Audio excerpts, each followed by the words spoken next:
At my father-in-law's funeral, my husband declared, "The whole business is mine now." Then I pulled out a will he never knew existed. Hi everyone. Before we get into today's video, I need your help. We've noticed that the channel's reach has been dropping a bit, and one of the best ways you can support us is by subscribing. It's quick, free, and helps us keep bringing you new and interesting stories. Your support means the world to us, and together we can grow this channel. Thank you so much. Now let's get to today's story. I'm writing from a temporary account for obvious reasons, and I've changed some details to protect my anonymity. I've been asked to tell this story 100 times since it happened. Each time, I see the same look in people's eyes. That mixture of disbelief and vindication, like they're watching their favorite underdog movie come to life. But this wasn't a movie.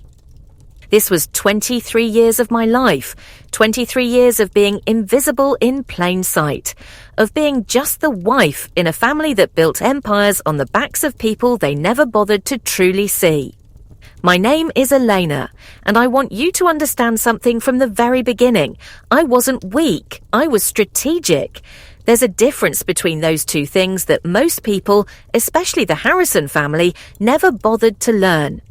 When I married David Harrison 23 years ago, I was 25 and fresh out of business school. I had a sharp mind, sharper ambitions, and the kind of analytical skills that could dissect a company's financials like a surgeon working on a heart. But David was magnetic in that particular way that rich men's sons often are. Confident to the point of arrogance, handsome in an understated old money way, and absolutely certain that the world owed him everything he wanted. His father, Richard Harrison, owned Harrison Industries, a manufacturing conglomerate that had been in the family for 3 generations. Steel, textiles, shipping, real estate. The kind of diversified empire that old American money built brick by brick, deal by deal, handshake by handshake. When I met Richard at our engagement party, he looked me up and down with those pale blue eyes of his and said, "Well, David's always had good taste in pretty things." Pretty things. I should have known then what my place in this family would be. But I was young and in love, or at least in love with the idea of being in love. And I thought I could change things from the inside.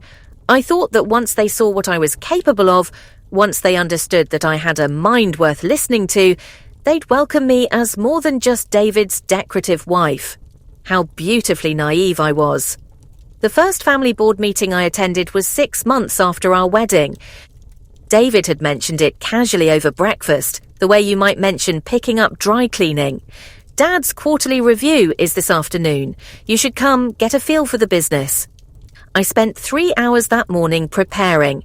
I read through every quarterly report I could get my hands on, analysed the profit margins, identified potential cost savings in the textile division, and prepared thoughtful questions about their expansion into overseas markets.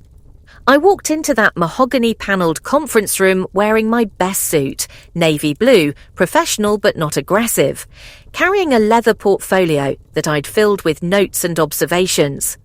The 12 men around that table looked up at me with expressions ranging from mild amusement to outright confusion.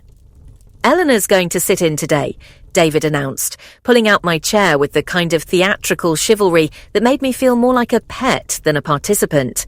"Give her a sense of how we do things." Richard nodded from the head of the table. "Of course, though I'm afraid most of this will be rather dry for you, dear." "Actually, I have some observations about the Q3 numbers," I began, opening my portfolio. "Particularly regarding the shipping costs in the—" "Sweetheart," David interrupted, placing his hand over mine with a patronising smile. "Why don't you just listen today? These numbers can be pretty complicated." 12 men chuckled. 12 men who had just spent 20 minutes discussing numbers that I could have optimized in my sleep. I closed my portfolio and listened. I learned to always listen. But here's what they never realized. Listening doesn't mean you're not learning. Silence doesn't mean you're not thinking. And being underestimated doesn't mean you're not planning. Over the next 2 decades, I perfected the art of being invisible. I attended every family dinner, every board meeting, every company retreat, always as David's wife, never as Elena the individual. I served coffee during late-night strategy sessions. I organised seating charts for client dinners. I remembered birthdays and anniversaries and the names of board members' grandchildren.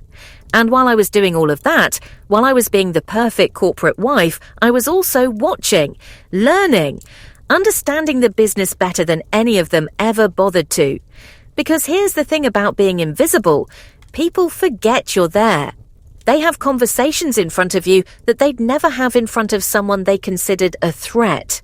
They leave documents on tables, make phone calls in the next room, discuss deals and debts and dirty laundry without ever thinking that the woman refilling their whiskey glasses might actually be listening. Richard began to notice me around year 7 of my marriage. Not notice me as a person, you understand, but notice me as a useful tool. It started small. Eleanor, you're good with details. Could you help organise these contracts? Then, Eleanor, you have a head for numbers. Could you double-check these projections? Eventually, Elena, I need someone I can trust to handle this quietly. By year 10, I was managing more of Richard's business than his own son was. I was the one who caught the embezzlement in the textile division. I was the one who identified the market opportunity that led to their most profitable acquisition. I was the one who restructured their debt during the 2008 crisis and kept the company afloat when half their competitors went under. But it was always unofficial, always behind the scenes, always with the understanding that David was the heir apparent, that David was being groomed to take over, that David was the future of Harrison Industries. David, meanwhile, spent those years playing golf with clients, attending networking events, and giving speeches about innovative leadership and carrying on the family legacy. He was good at being the face of the company. He was charming, confident, and looked fantastic in a suit. What he wasn't good at was the actual business of running a business. The rest of the family treated me exactly as you'd expect. David's mother, Patricia, was a steel magnolia who spoke in sweet smiles and sharp edges. She'd invite me to charity luncheons and garden parties, always introducing me as David's wife, never Eleanor. She'd ask my opinion on flower arrangements and seating charts, but would change the subject if I ever tried to discuss anything substantive. David's sister Margaret was worse. 3 years older than David and bitter about being born the wrong gender in a family that only valued sons. She channeled all her frustrated ambition into criticizing me. My clothes were never quite right, my small talk never quite polished enough, my background never quite prestigious enough. Eleanor went to state school, she'd say with that particular smile rich women use when they want to sound generous while delivering an insult. Of course, she's very practical. David's brother James was the baby of the family, and he treated me with the casual dismissal of someone who'd never had to consider anyone else's feelings. I was furniture to him. Useful furniture maybe, but furniture nonetheless.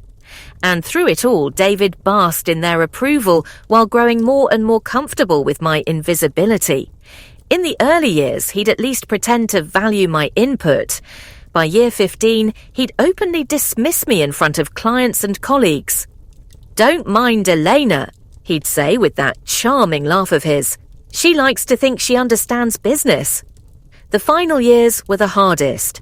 Richard's health began to decline, and he leaned on me more and more. But instead of giving me official recognition, instead of acknowledging what I was doing, he simply expected it. The family simply expected it.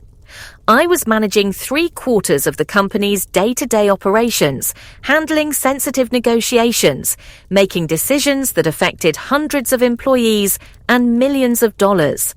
But in every meeting, every presentation, every company announcement, I was still just David's wife. The breaking point came 2 years before Richard died. Harrison Industries was considering a major acquisition, a struggling steel company in Pennsylvania that could be bought cheap and turned profitable with the right management. David wanted to pass on it. He said it was too risky, too complicated, too far from their core competencies. I knew he was wrong. I'd spent weeks analysing their books, their markets, their competition. It was a golden opportunity disguised as a problematic investment. "Dad, Eleanor thinks we should buy the steel company," David said during one family dinner, the way you might mention that the dog thinks it should have table scraps. "Does she now?" Richard raised an eyebrow and looked at me with that measuring expression I'd learned to recognise. "Why?" I explained my analysis. I walked them through the numbers, the market projections, the potential for vertical integration with their existing manufacturing operations. I laid out a 5-year plan that would turn a $3 million investment into a $15 million profit centre. The room was silent when I finished. Then Patricia laughed. "How ambitious," she said. "Eleanor, dear, you have such an imagination." Margaret snorted. "It's easy to spend other people's money." James didn't even look up from his phone, but Richard was studying me with those pale blue eyes. "And what does David think of this plan?" David shifted in his chair. "Well, Dad, you know Elena gets these ideas." "I think," Richard interrupted, his voice carrying that quiet authority that had built an empire, "I think Elena might be onto something. We bought the steel company." My projections were conservative. Within 3 years, it was generating $20 million in annual profit. But guess who got the credit? David's acquisition of Harrison Steel was a masterstroke, the industry magazines wrote. Another example of the innovative thinking that makes David Harrison the natural successor to his father's empire. David gave interviews about his instinct for undervalued assets and his ability to see potential where others see problems. He never mentioned my analysis, my research, my plan. In his version of events, I wasn't even in the room. That's when I realized something that should have been obvious years earlier. I wasn't working my way into this family. I was working my way out of myself. But Richard knew. Richard had always known.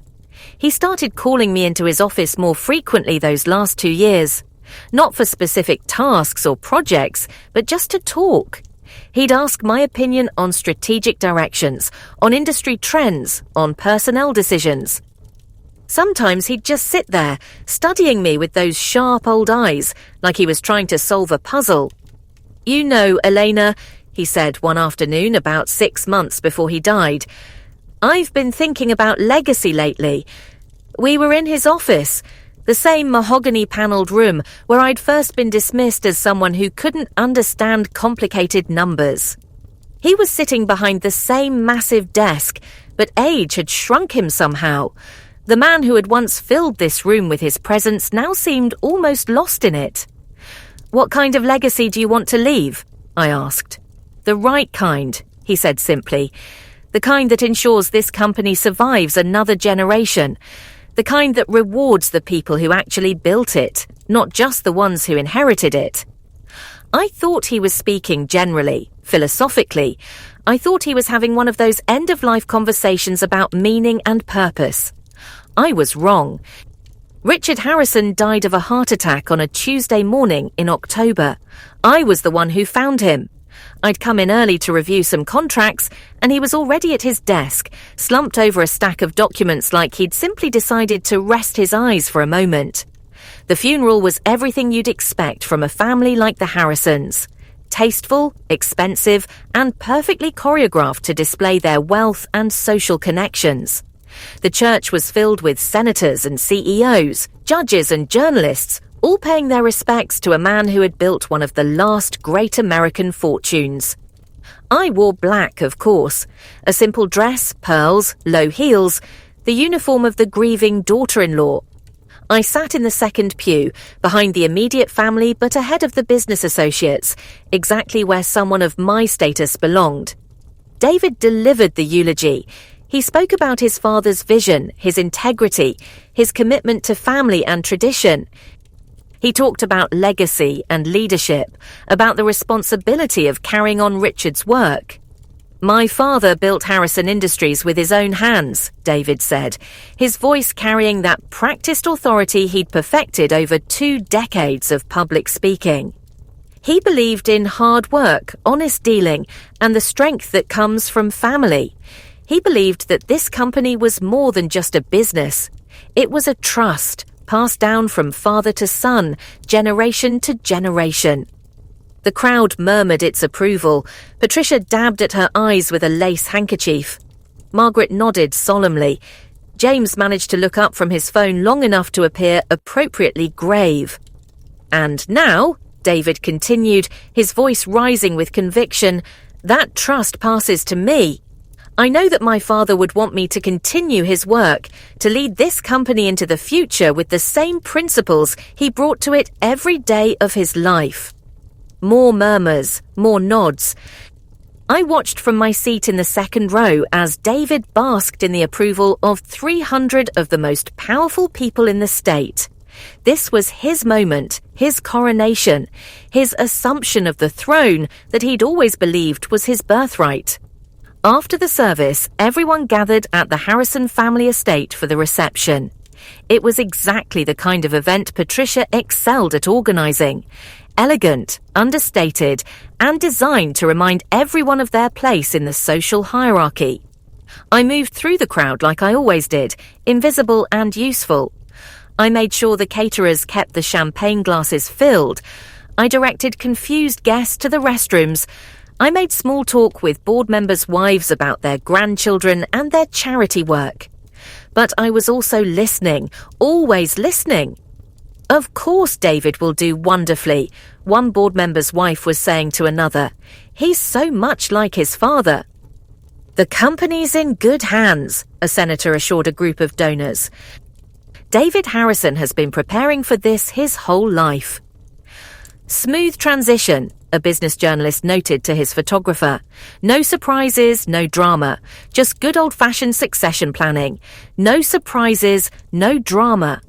David was holding court near the fireplace, accepting condolences and congratulations in equal measure.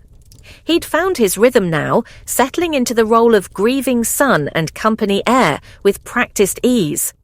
Dad always said the most important thing was continuity, he was saying to a group of investors. He believed in building something that would last, something that could be passed down through generations. And now that responsibility is mine. When do you officially take over? Someone asked. Well, there are some legal formalities to handle first, David replied with that confident smile. But the board meets next week to confirm the transition. Dad and I had talked about this extensively, of course. He wanted to make sure everything was in place. Margaret appeared at his elbow, playing the supportive sister with Academy Award-worthy precision. Daddy was so proud of David, she said. He always said David had the vision to take the company to the next level. What about the will? Another investor asked. Has that been read yet? David's smile tightened almost imperceptibly. The lawyers are handling all of that, but Dad was very clear about his intentions. Harrison Industries has always been a family business, and it will continue to be a family business. That's when I noticed something interesting. James wasn't part of the circle around David. He was standing near the bar, looking uncomfortable and avoiding eye contact with anyone important. Patricia was working the room with her usual social grace, but there was something brittle in her smile, something forced in her laughter. And Richard's lawyer, Martin Wells, was nowhere to be seen. I found Martin in Richard's study, sitting behind the desk with a thick folder of documents spread out in front of him. He was a small, precise man in his 70s who had handled the Harrison family's legal affairs for over 30 years. He looked up when I entered, and something shifted in his expression. "Eleanor," he said quietly, "I was wondering when you'd find me." "The guests are asking about the will," I said, closing the door behind me. "David's telling everyone that the succession is a foregone conclusion." Martin was quiet for a long moment, studying the documents in front of him. Then he looked up at me with an expression I couldn't quite read. "Is it?" he asked. "I don't know," I said honestly. "You tell me." He gestured to the chair across from the desk, the same chair where I'd sat countless times over the past few years, helping Richard work through complex legal and financial issues. "Richard came to see me 3 months ago," Martin said carefully. "He wanted to make some changes to his estate plan." My heart started beating faster, but I kept my voice steady. "What kind of changes?" "The kind that would surprise a lot of people." Martin opened the folder and pulled out a thick document bound in blue legal covers. "This is Richard's final will and testament, executed 6 weeks before his death. It supersedes all previous versions." He slid the document across the desk to me. I stared at it for a moment, not daring to pick it up. "Elena," Martin said gently, "you need to read this." I opened to the first page. Standard legal language, nothing surprising. I flipped to the second page, then the third. Asset distributions, charitable bequests, personal effects, all exactly what you'd expect from a man of Richard's wealth and status. Then I reached page 7. "To my daughter-in-law, Eleanor Harrison," I read aloud, my voice barely above a whisper, "who has demonstrated over many years the intelligence, integrity, and business acumen necessary to continue the work I began. I leave controlling interest in Harrison Industries, including all subsidiaries, assets, and business operations." I stopped reading. I looked up at Martin, convinced I had misunderstood something. "Keep going," he said quietly. "Eleanor Harrison has proven herself to be not merely capable of leading this company, but essential to its continued success. While others have been content to coast on inherited privilege, she has worked tirelessly to understand every aspect of our business operations. While others have sought credit and recognition, she has sought excellence and results." My hands were shaking now. I set the document down on the desk and stared at Martin. "This can't be real." "I assure you it's entirely real and entirely legal." "But David, the family, everyone expects what they've always expected," Martin said. "That doesn't make them right." I picked up the will again, reading more carefully this time. Richard hadn't just left me the company, he'd left me everything. The manufacturing facilities, the real estate holdings, the investment portfolio, even the family estate. David and the rest of the family would receive generous trust funds, but the real power, the real wealth, was coming to me. "Why?" I asked. Martin leaned back in his chair. "Because Richard Harrison was many things, but he wasn't a fool. He knew who was really running his company these last few years. He knew who had the vision and skill to keep it growing, and he knew who deserved to be rewarded for their contributions." "Does David know?" "David knows that there's a will reading scheduled for tomorrow morning. He assumes it's a formality. The whole family does." I closed the will and pushed it back across the desk. "I can't do this." "Why not?" "Because it will destroy the family, because David will never forgive me, because everyone will think I manipulated a dying old man."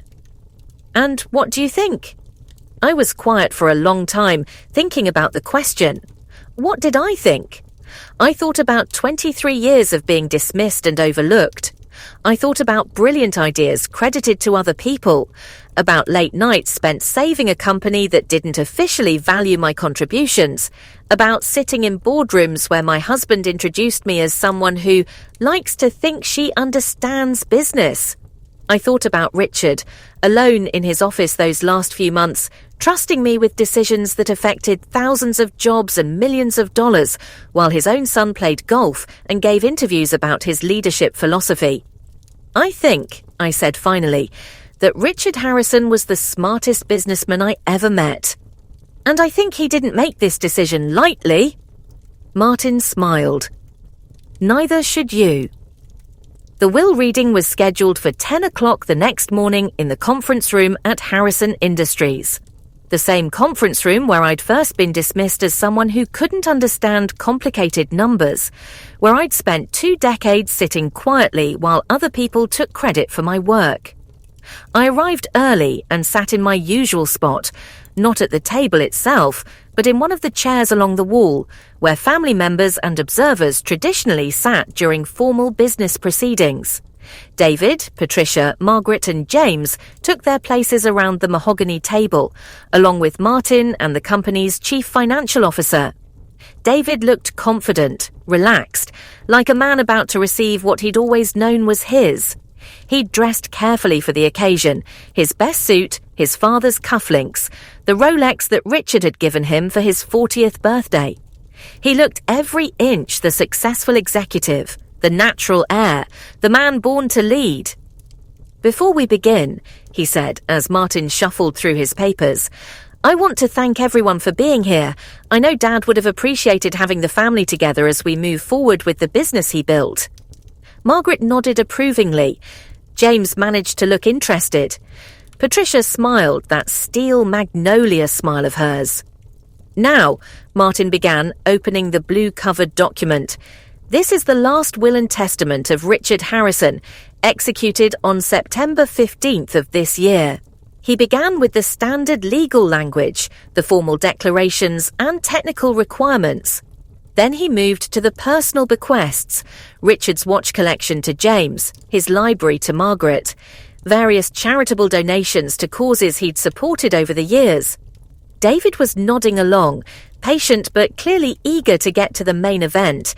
The business succession, the transfer of power, the moment he'd been waiting for his entire adult life. "Now," Martin continued, "regarding the disposition of Harrison Industries and all associated business assets." David straightened in his chair. Patricia clasped her hands together. Margaret leaned forward expectantly. "I leave controlling interest in Harrison Industries, including all subsidiaries, manufacturing facilities, real estate holdings, and business operations, to my daughter-in-law, Elena Harrison." The silence in that room was absolute. David blinked like he hadn't heard correctly. Patricia's mouth fell open. Margaret made a sound like she was choking. James looked up from his phone for the first time all morning. "I'm sorry," David said after a moment, his voice carefully controlled.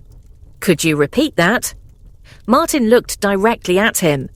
"Your father has left the company to Elena." "That's impossible." "I assure you, it's not." David's face was flushing red now. "There's been some mistake. Dad and I talked about this. We had an understanding. The company was always going to come to me."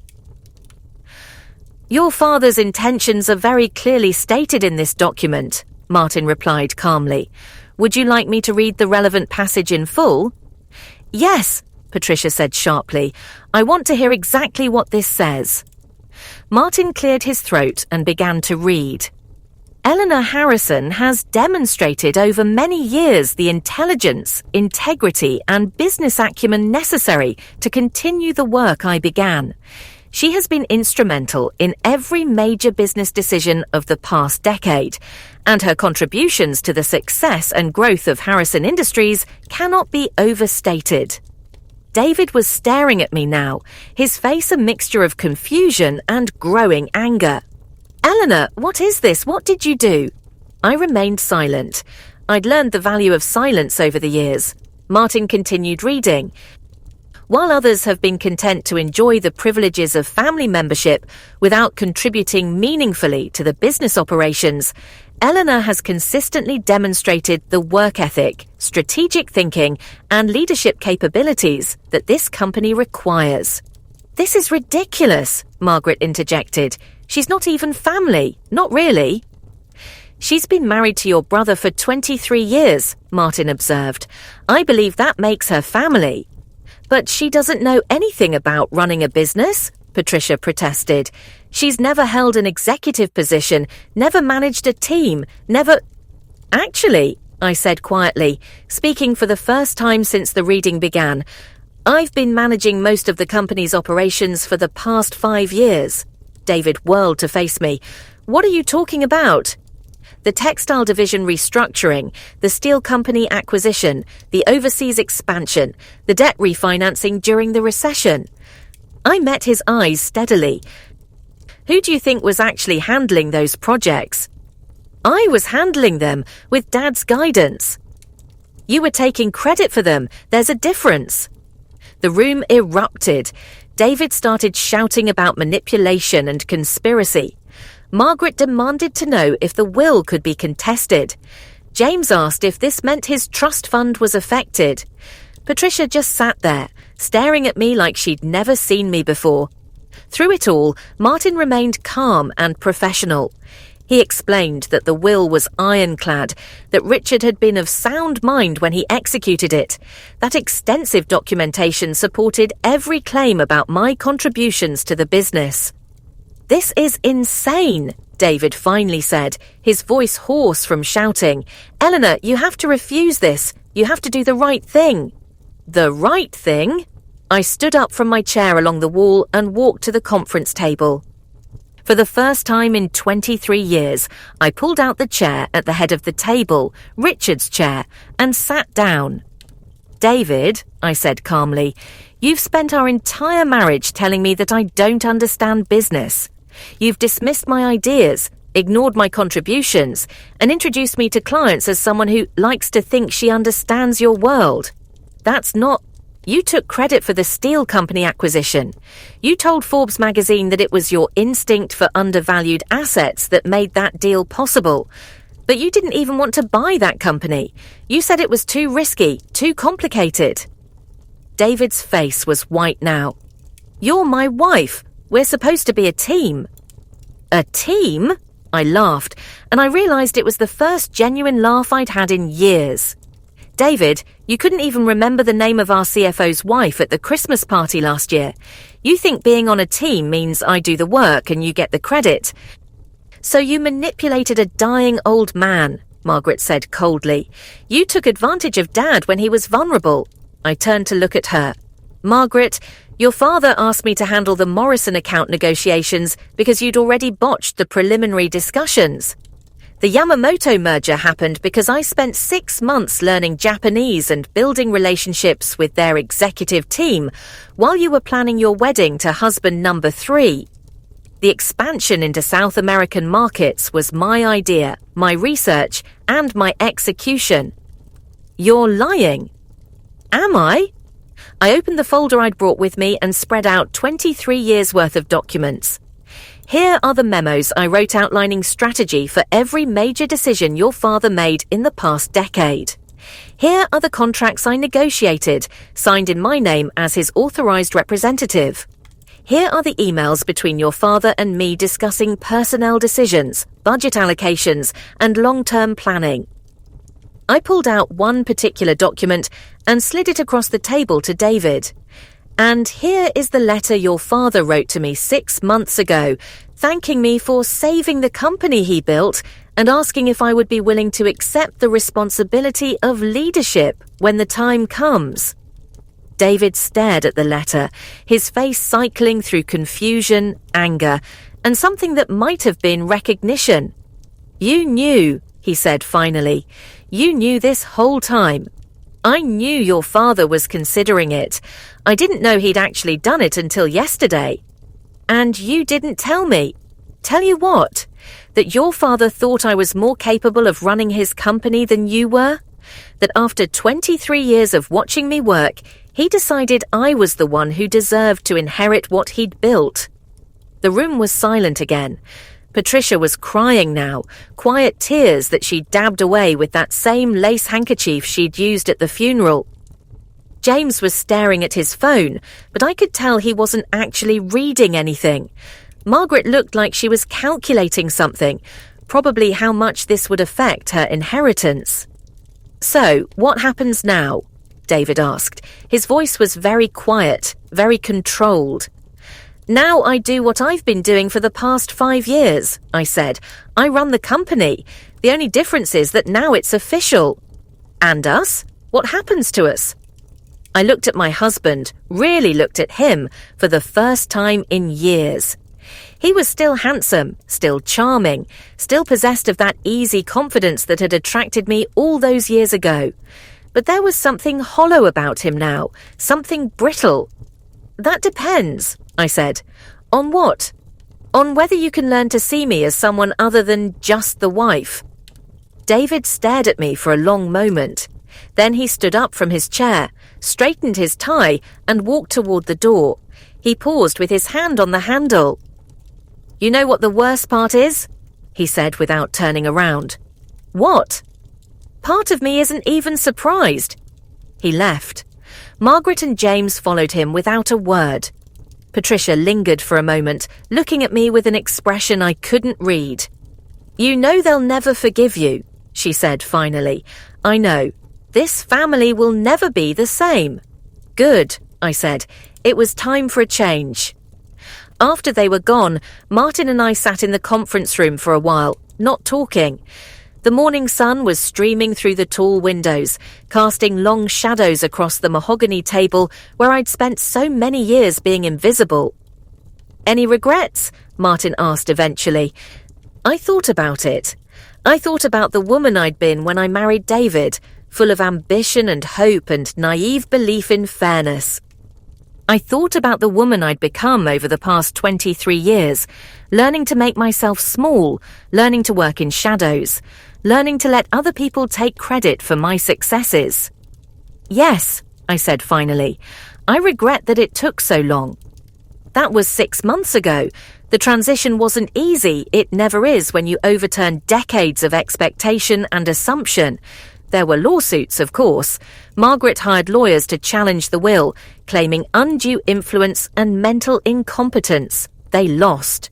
The documentation was too thorough, Richard's mental state too well established, his reasons too clearly articulated. There were hostile articles in the business press, speculation about my qualifications and predictions about the company's imminent collapse under female leadership. Those died down when our quarterly profits exceeded projections by 15%. David and I are divorced now. It was surprisingly amicable, all things considered. I kept the company and most of the assets. He kept his dignity and a generous settlement that will let him maintain his lifestyle indefinitely. He's dating a pharmaceutical heiress named Christine, who laughs at all his jokes and thinks he's brilliant. I hope she makes him happy. Margaret and James have accepted their new reality with varying degrees of grace. Margaret still barely speaks to me, but she cashes the dividend checks from her trust fund. James actually seems relieved. Inheriting a business empire was never really his dream anyway. He started a non-profit focused on environmental conservation, funded by his trust fund, and staffed with people who share his passion for the work. Patricia surprised me. 3 months after the dust settled, she called and asked if we could have lunch. We met at the country club where she'd spent decades hosting charity events and social gatherings, where I'd spent decades being introduced as David's wife. "I owe you an apology," she said over salad and white wine. "I underestimated you." "Most people did." "Richard didn't." "No, he didn't." She was quiet for a moment, picking at her food. "You know, I always wondered why he spent so much time with you those last few years. I thought he was just being kind, including you in business discussions so you wouldn't feel left out." "And now?" "Now I realize he was doing something much more important. He was making sure the right person understood how to carry on his work." "We're not friends, Patricia and I. We probably never will be, but there's a mutual respect there now, an acknowledgement of shared history and common goals. She still hosts her charity events, and I still attend them. The only difference is that now she introduces me as Eleanor Harrison, CEO of Harrison Industries. The company is thriving. We've expanded into renewable energy, acquired 2 tech startups, and increased our workforce by 20%. The steel company acquisition that David once opposed is now our most profitable division. The overseas markets I opened are generating record revenues. But more than that, the culture has changed. We promote based on merit, not connections. We listen to ideas regardless of who presents them. We've implemented profit-sharing programs for all employees, not just executives. We've become the kind of company that people want to work for, not just work at. I still work long hours. I still attend board meetings and client dinners and industry conferences. The difference is that now when I speak, People listen. When I have an idea, it's credited to me. When I make a decision, it's because I have the authority to make it. And when people ask me how I built such a successful business, I tell them the truth. I didn't build it overnight. I built it over 23 years, one ignored suggestion at a time, one uncredited success at a time, one strategic silence at a time. Because here's what I learned during all those years of being underestimated. There's power in being invisible if you use it correctly. There's strength in being dismissed if you let it teach you instead of defeat you. And there's victory in being patient if you're building towards something worth waiting for. They thought I was nobody. They thought I was just the wife, just the shadow, just the pretty thing David had married to complete his perfect life. They were wrong. I wasn't nobody. I was everybody they never bothered to see.